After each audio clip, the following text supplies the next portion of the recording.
Vous le savez, les défenseurs de la chasse s'étaient mobilisés ce samedi pour sauver les chasses traditionnelles. À Gap, ils étaient près de 500 à s'être rassemblés près de la préfecture.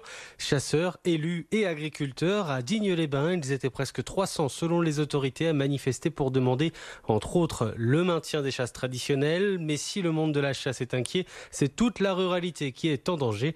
Un reportage de Laurie Charrier. Des chasseurs, quelques élus, mais aussi le monde agricole. Ils se sont retrouvés en nombre à Digne-les-Bains pour demander le maintien des chasses traditionnelles, souvent incomprises du grand public. Il faut l'expliquer, la chasse. Il y en a qui se conduisent correctement, d'autres moins. Et bon, c'est ça, malheureusement, qui des fois fait boule de neige. Et après, l'ensemble des chasseurs, on est mal vu.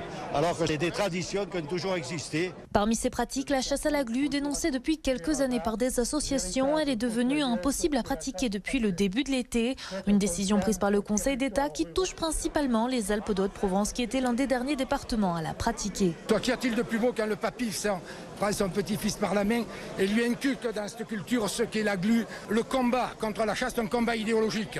Parmi les propositions faites, en plus du rétablissement des chasses traditionnelles, c'est le départ de la ministre Barbara Pompili qui est souhaité et qui fait l'unanimité à chaque fois que l'idée est évoquée. Mais c'est également la loi d'Ombreval qui est dans le viseur des manifestants. Puisque pour détenir un chien, il va falloir remplir un certain nombre de conditions.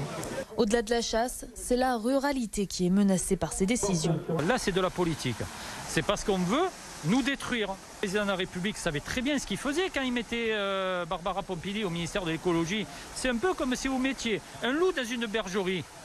Le loup, vous croyez qu'il regarde les brebis? Ou est-ce qu'il va les manger? Eh bien, c'est ce que Emmanuel Macron a fait. Les chasseurs ne comptent pas s'arrêter là. Une nouvelle manifestation est déjà annoncée pour le 18 septembre à Fort-Calquier.